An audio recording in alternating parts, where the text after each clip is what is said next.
Vamos a Ezequiel 28. Ezequiel 28, 22 y 23.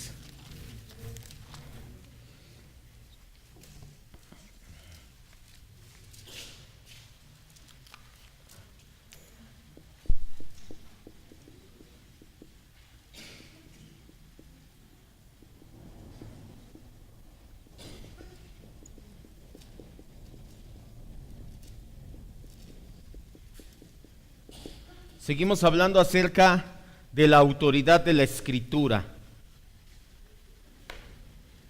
Ezequiel 28, 22 y 23.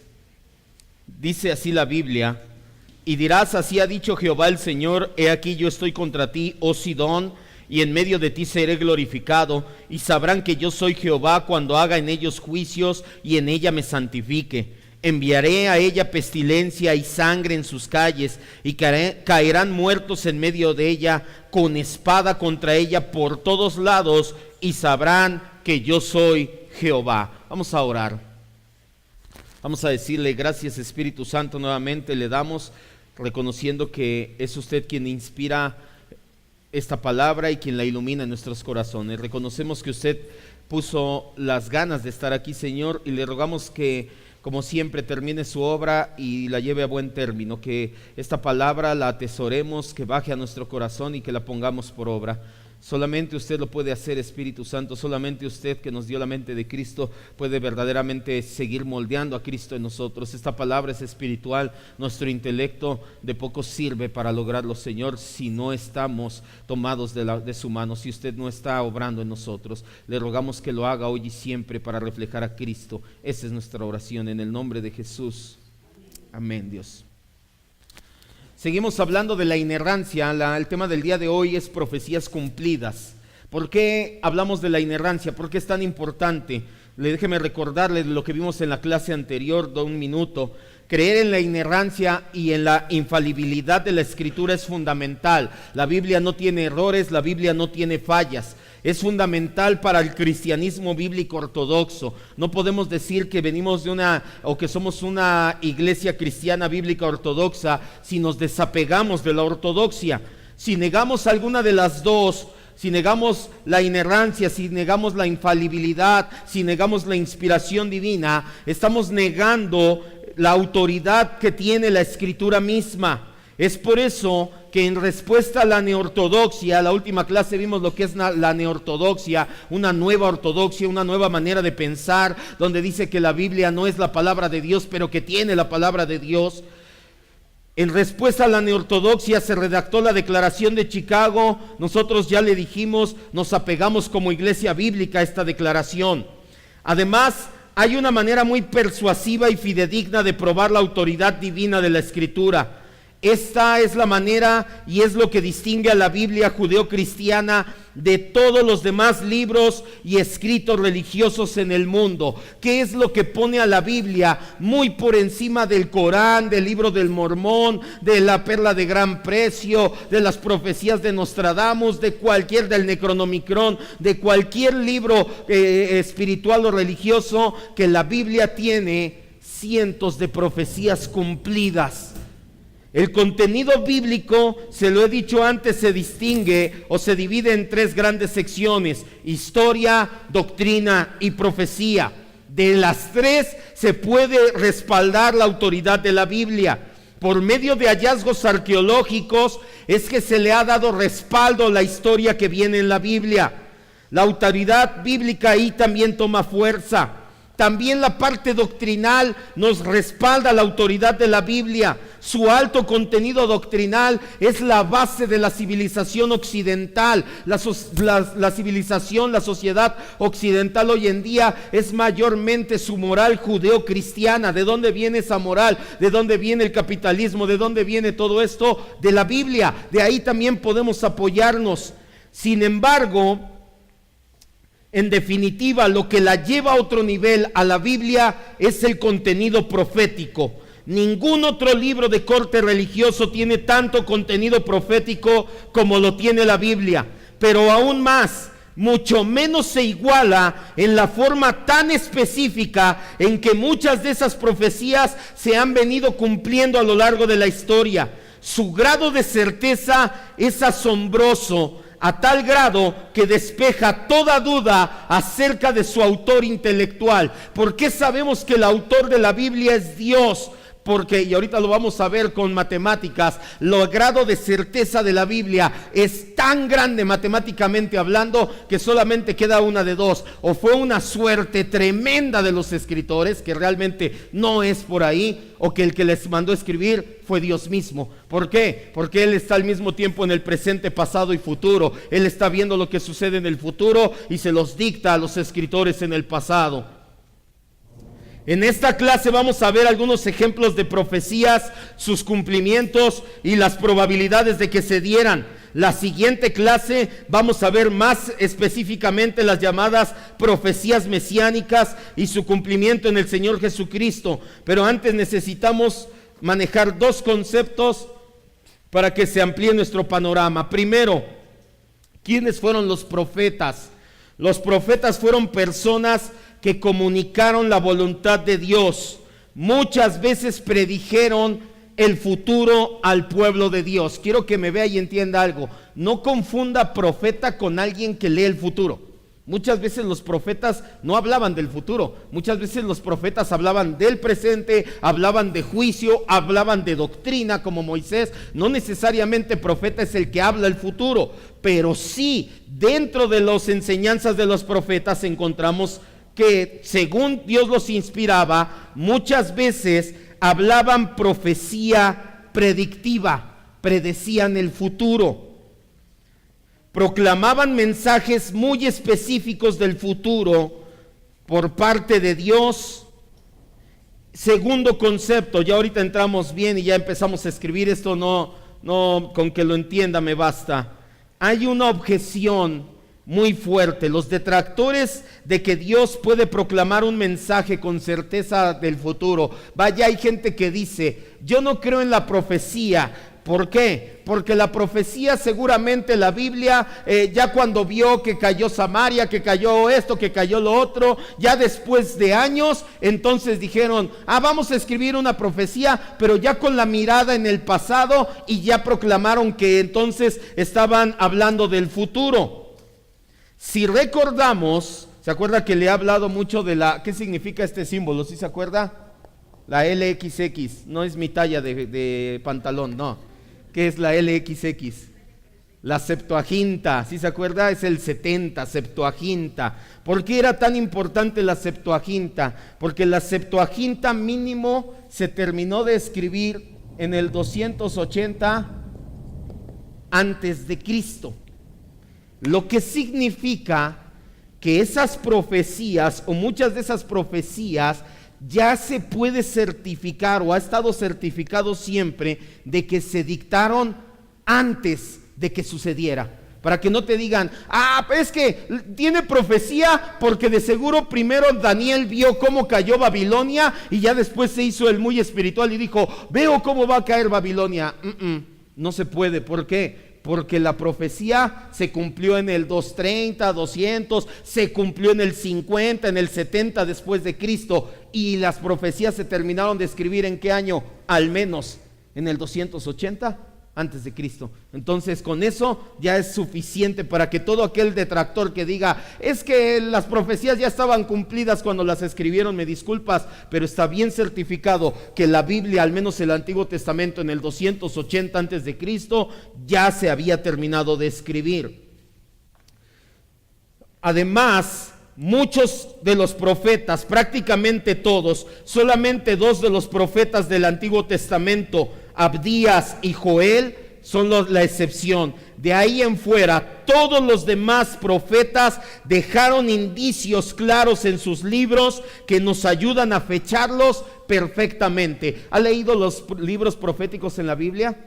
¿Se ha dado cuenta que dice Isaías, hijo de Ido, en el año 30 del reinado de Ciro, de bla, bla, bla? Estoy parafraseando, no viene así, pero vaya, ¿sí ha leído eso? ¿Sabe por qué lo hacen? Porque es una manera de fecharlos. ¿Te das cuenta? Vas a los anales de la historia y dices, sí, el rey de Babilonia era el esto que dice esto que dice esto. Entonces este libro se escribió en el 500 antes de Cristo. De hecho es lo que vamos a ver, la primer profecía. Aclarado esto, vamos ya entonces. Profecía 1, la primera. Tiro, la ciudad de Tiro. Ezequiel 26, 3 al 14. Así nada más. El libro de Ezequiel se escribió al menos en el 500 antes de Cristo, Ezequiel 26, 3 al 14. ¿Ya lo tenemos? Por tanto, así ha dicho Jehová el Señor: he aquí yo estoy contra ti, oh Tiro, y haré subir contra ti muchas naciones, como el mar hace subir sus olas. Demolerán los muros de Tiro y derribarán sus torres, y barreré de ellas su polvo y la dejaré como una peña lisa. Tendedero de redes será en medio del mar, porque yo he hablado, dice Jehová el Señor, y será saqueada por las naciones. Y sus hijas que están en el campo serán muertas a espada, y sabrán que yo soy el Señor. Porque así ha dicho el Señor: he aquí, del norte traigo yo contra Tiro a Nabucodonosor, rey de Babilonia, rey de reyes, con caballos, carros, jinetes, tropas y mucho pueblo. Matará a espada a sus hijas que están en el campo, y pondrá contra ti torres de sitio, levantará contra ti baluarte, y escudo afirmará contra ti. Versículo 21, de ahí ya saltamos al 21. Te convertiré en espanto y dejarás de ser. Serás buscada y nunca más serás hallada, dice Jehová el Señor. La profecía de Tiro se hizo al menos en el 550 antes de Cristo. La historia ha corroborado que la ciudad y puerto de Tiro fue sitiada y asolada por Nabucodonosor, por Alejandro el Grande y por Antígono de Grecia.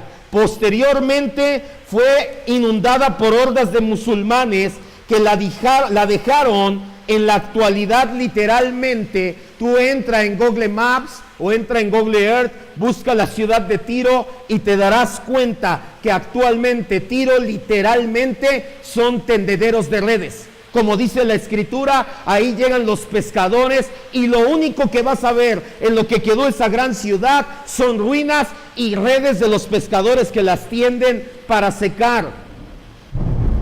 Es sorprendente que en el año que Ezequiel lanzó su predicción, Tiro era un puerto gigantesco y cosmopolita.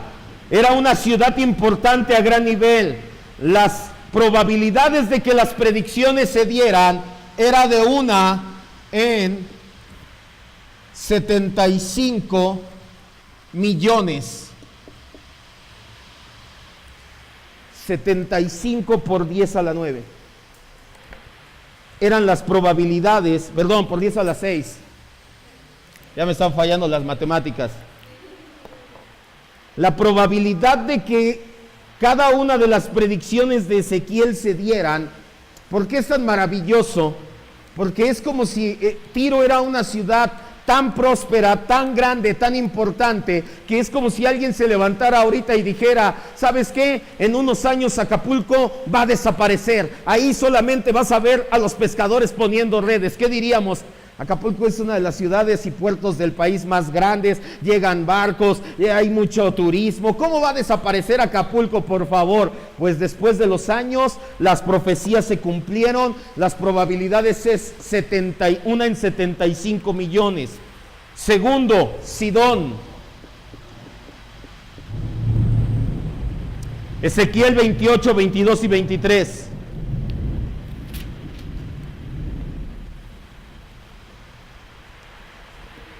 Ezequiel 28, 22 y 23.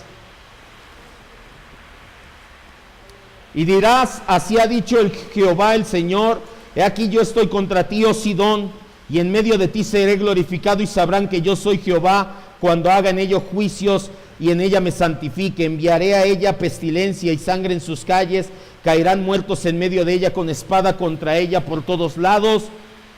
Sabrán que yo soy Jehová el Señor.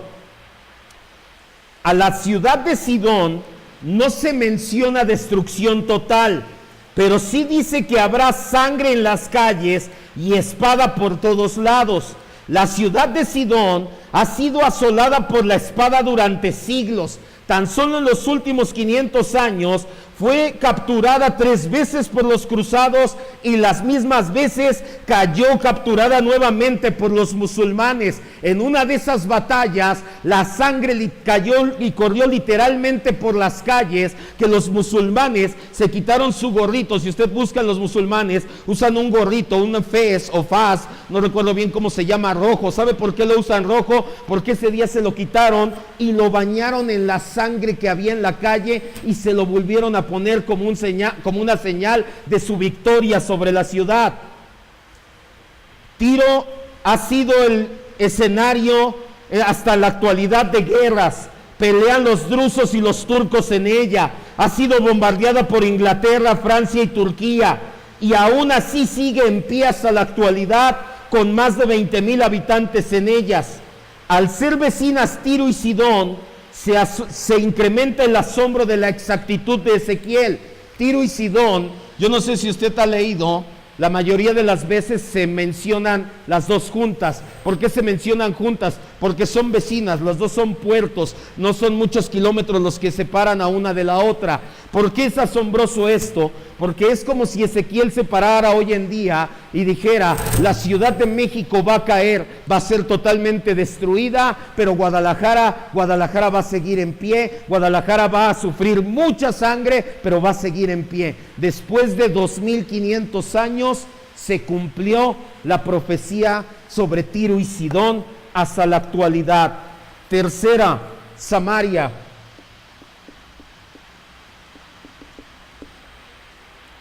Oseas 13:16 y Miqueas 1:6. Oseas 13:16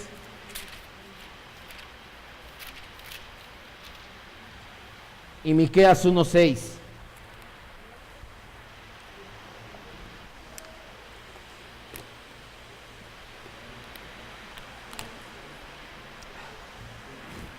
Ya lo tenemos. Oseas 13:16 dice: Samaria será asolada porque se rebeló contra su Dios, caerán a espada, sus niños serán estrellados y sus mujeres embarazadas serán abiertas.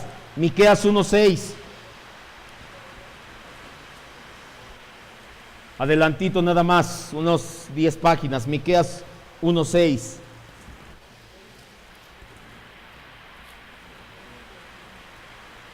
Haré pues de Samaria montones de ruinas y tierra para plantar viñas, y derramaré sus piedras por el valle y descubriré sus cimientos. Ya me está cayendo agüita aquí. Las profecías o los profetas Oseas y Miqueas dicen que Samaria va a caer con violencia, que solamente quedará en ruinas, que en su lugar se plantarán viñedos, que sus piedras y sus cimientos quedarán al descubierto. En la actualidad, la cumbre del cerro donde se fundó la ciudad de Samaria es un campo, donde se cultivan uvas, donde se puede ver todavía los cimientos de muchas de sus edificaciones. Las probabilidades de que se cumpliera esta es de 1 en 40,000. Apúntelos, porque ahorita al final los vamos a sumar y se va a dar cuenta que es impresionante.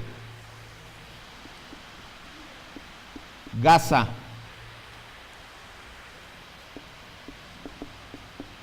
y Ascalón.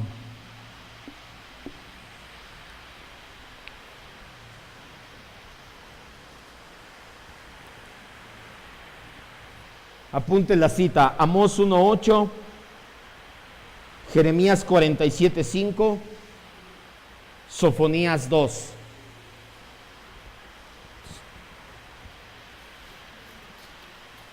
Ya no las vamos a leer para que no nos agarre el agua y se pueda escuchar. Ya lo lee usted en su casa. Las citas: Gaza y Ascalón, Amós 1:8, Jeremías 47:5, Sofonías 2. Gaza y Ascalón son dos ciudades filisteas en las costas del Mediterráneo. Estos tres profetas profetizaron, escuche, que los filisteos no vivirían más ahí, que Gaza sería rapada, arrasada por completo, que Ascalón quedaría en desolación, que no volvería a vivir nadie ahí, que pastores y ovejas habitarían las inmediaciones, y que el remanente de la casa de Judá, que Ascalón sería habitada nuevamente, pero por gente de Judá. Ascalón fue destruida exactamente como fue anunciado. La ciudad de Gaza permanece de pie hasta nuestros días. Las probabilidades de que se cumplieran estas profecías es de 1 en 12,000. Siguiente, Moab y Amón. Apunte la cita: Ezequiel 25, Jeremías 48 y 49, dos capítulos, capítulo 48 y capítulo 49.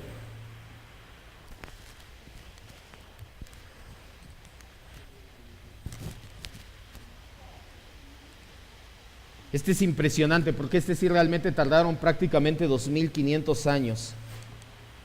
Ezequiel y Jeremías lanzan tres predicciones.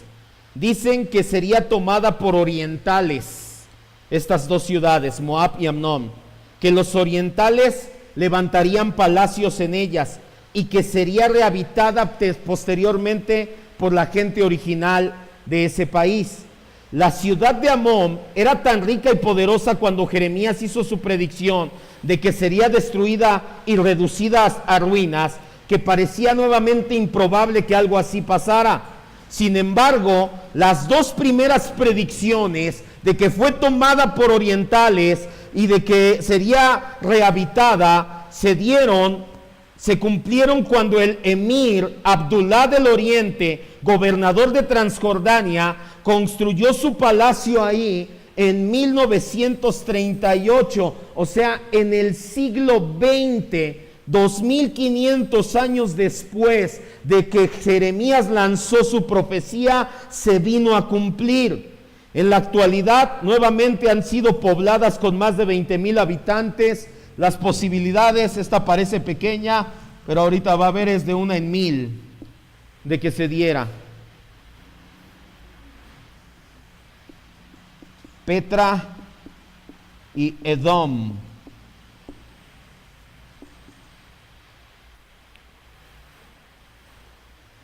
Isaías 34,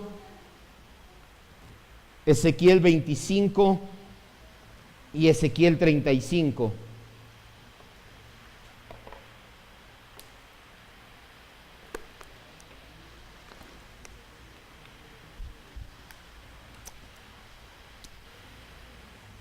¿Qué predijeron Isaías y Ezequiel?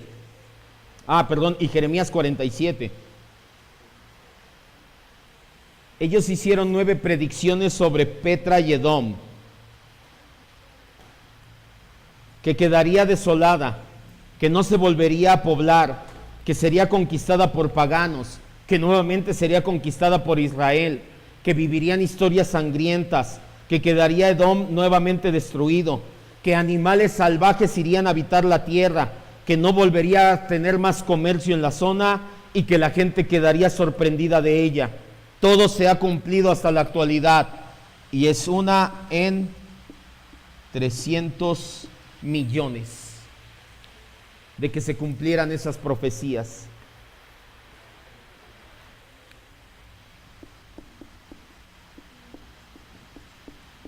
Babilonia. Isaías 13 y 14, Jeremías 51.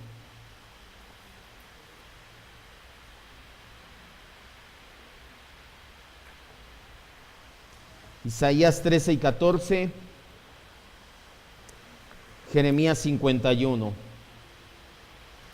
De Babilonia se dieron 8 predicciones, que sería reducida como Sodoma y Gomorra, quemada hasta sus cimientos, que no volvería a ser habitada, que los árabes acamparían allí, que no tendrían más rebaños de ovejas, que fieras del desierto llenarían sus ruinas, que ni siquiera sus piedras las iban a volver a utilizar para construir algo más, que no sería nunca más visitada y que sería cubierta por lagunas. Al igual, los anales de la historia confirman firmemente el cumplimiento de cada una de estas 8 predicciones. Esta es de las más asombrosas, es una en 5,000 millones, para que se dieran esta combinación.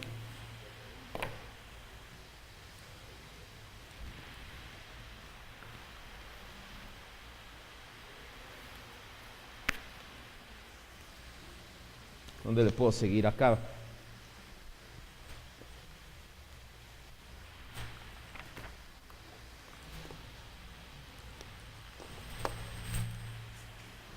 Probabilidades proféticas. Vamos a hacer una suma ya entonces.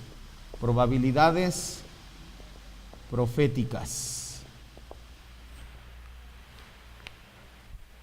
Esto no lo inventé yo, me baso al menos para estas cifras. Son 2 libros. El primero se llama Evidencia que exige un veredicto, de Josh McDowell. El segundo libro, donde Josh McDowell se basa mucho, se llama La ciencia habla, de Peter Stone. Peter Stone da una lista de 11 profecías con sus probabilidades. La primera, ya la vimos, Tiro. Una en 7.5 por 10 a la 7. La segunda, Samaria, ya también la vimos, una en 4 por 10 a la 4. La tercera, Gaza y Ascalón, una en 1.2 por 10 a la 4. Aquí hay otra, no la metimos nosotros por cuestión de tiempo, Jericó. La probabilidad de lo que sucedió en Jericó es una en 2 por 10 a la 5. La quinta, lo que sucedió con la Puerta Dorada, la llamada Puerta Dorada en Babilonia, una en 10 a la 3. Una en 1000. La sexta, Sión labrado. La probabilidad es una en 100, una en 10 a la 2. Gracias. La séptima, Jerusalén expandido, o la expansión de Jerusalén, una en 8 por 10 a la 10. La octava, profecía de Palestina, es una en 2 por 10 a la 5. La novena ya la vimos, Moab y Ammón, es una en 1000, en 10 a la 3. La de Edom ya también la vimos, una en 10 a la 4, si habíamos quedado, sí, ya no me acuerdo. Y la 11, la de Babilonia,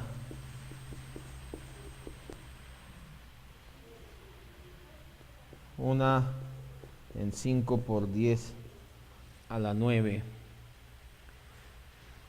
La probabilidad de que todas estas profecías se cumplieran, tan solamente que estas fueran ciertas, si fueran escritas por simple sabiduría humana, se halla multiplicando estas 11 cifras. Multiplica este por este, lo que te da por este, lo que te da por este, lo que te da por este, y así sucesivamente.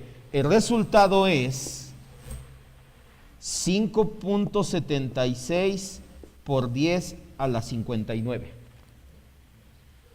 Esto quiere decir que es un 576 seguido de 59 ceros.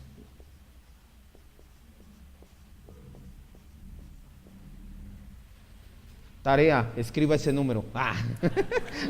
Ahí los voy a ver contando ceros. 1, 2, 3, 4. Y se los voy a contar, y si les sale mal, otra plana.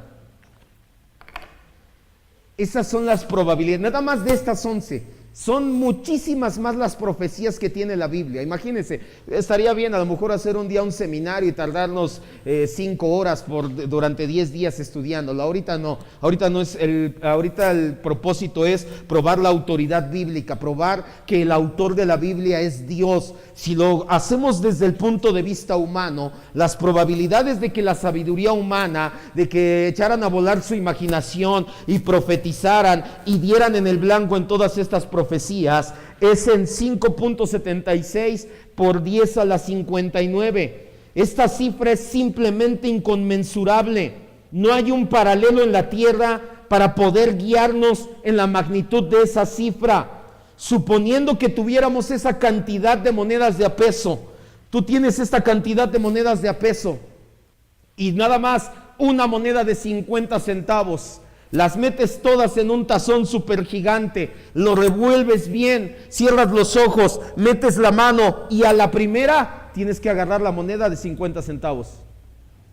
Esas son las probabilidades de que esto hubiera sido por suerte o por que lo hubiera hecho un ser humano. Conclusión, ¿quién inspiró la profecía en la Biblia?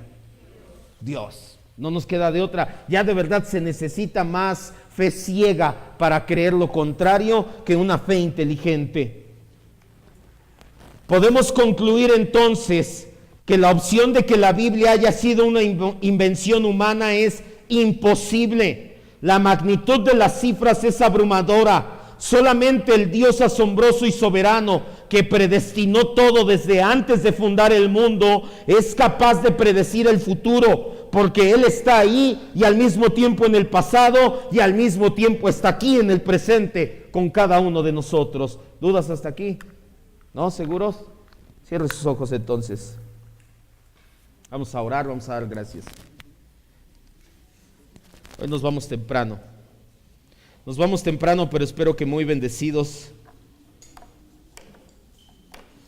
Hoy oraban, hace un momento que estábamos orando, escuchaba, y le doy gracias a Dios, siga orando, no solamente la persona que oró, sí, todos, que esa fe inteligente. No tenemos una fe ciega, tenemos una fe basada en evidencias, una fe inteligente.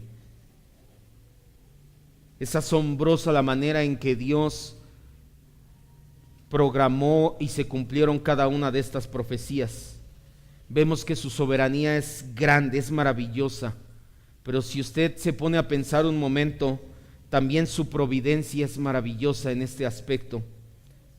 Hace siglos, cuando los musulmanes tomaron Tierra Santa, estoy hablando de hace 1000 años, y las cruzadas, pueblos cristianos mandaban a sus súbditos a pelear por Jerusalén y por las ciudades, muchas de las que leemos aquí.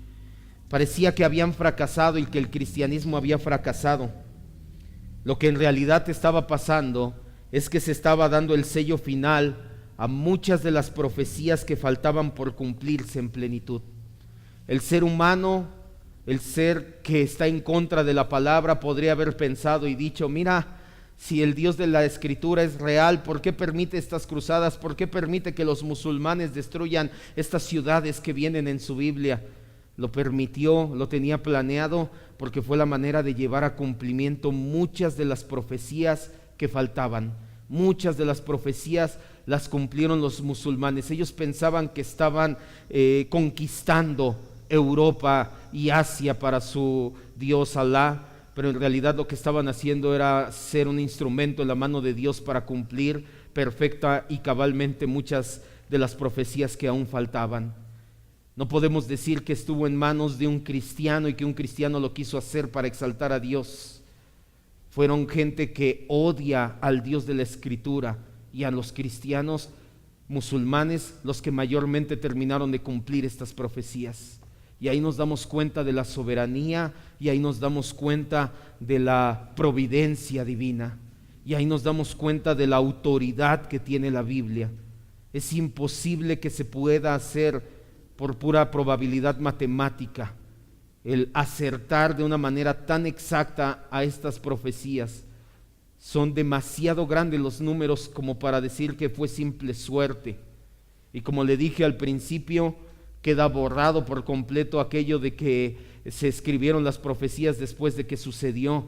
No es cierto, ya estaba profetizado. Vimos puro Antiguo Testamento y ya estaba profetizado al menos 280 años antes del nacimiento de Cristo. Así que solamente queda una conclusión: tenemos un Dios inteligente que nos da una fe inteligente. Nuestra fe no es una fe ciega, es una fe basada en evidencias, en hechos y en matemáticas concretas. Tenemos un Dios que le encanta este tipo de situaciones. La historia lo corrobora, la doctrina lo respalda, pero la profecía es el as bajo la manga de Dios. Es la manera con las matemáticas en que no queda lugar a dudas de que la Biblia es escrita por Dios. Pero aquí queda algo y quiero que se vaya con eso. Si Él escribió la Biblia y la profecía, quiere decir que también la historia, y quiere decir que también la doctrina viene de parte de Dios. No podemos solamente tomar de la Biblia lo que nos gusta y desechar lo que no nos gusta. Y eso es a lo que voy. Si la Biblia fue escrita por Dios y en ella encontramos el código moral, la forma en que Dios quiere que nos comportemos, la manera en que Dios nos manda vivir, no podemos desecharla y hacerla a un lado. Si en la Biblia es donde encontramos el método, el medio de salvación, que es la fe en Cristo Jesús, no podemos hacerla a un lado. Ya nos dimos cuenta que fue Dios quien la escribió. No queda lugar a dudas, no debería quedar lugar a dudas. Yo lo simplifiqué mucho. Vaya a las fuentes que le di y se dará cuenta que ahí hacen las matemáticas bien, con palitos y bolitas. Entonces, si Dios escribió este libro y en este libro nos dice cómo vivir y cómo ser salvos, pues tenemos que poner mucha atención a esas instrucciones. No solamente salir de aquí diciendo gracias Dios, tú escribiste la Biblia, sino lo que dice, lo creo y lo vivo. No nada más es, sí, ya, qué bonito. Lo creo y lo vivo verdaderamente. Señor y Dios, te damos gracias en esta noche. Una palabra tal vez corta, Señor, por las inclemencias del clima, nos tuvimos que apresurar. Te ruego que instes a mis hermanos a leer las citas en su casa para corroborar estas profecías, Señor, que se den cuenta que no ha sido invención mía, sino que ha sido palabra tuya, Señor. Y te ruego que nos vayamos con este pensamiento en nuestra mente, que esto vaya anidándose en nuestro corazón, Señor. No cabe lugar a dudas de que tú inspiraste la Biblia. La profecía es abrumadora en su probabilidad matemática, pero eso significa que lo que dice ahí, cómo vivir y cómo ser salvos, también es cierto. No solamente la profecía, sino todo lo que en ella hay. Te rogamos, Señor, que si no hemos puesto nuestra fe en Jesucristo para salvación, lo hagamos prontamente. Confesemos que somos pecadores necesitados de tu gracia, vayamos en arrepentimiento a tu trono y encontremos el oportuno socorro. Pero no solo eso, sino que nos apartemos de ahora en adelante del pecado y vivamos en arrepentimiento, pues es lo que tú mandas en tu palabra, Señor. Y ya vimos que la palabra fue plena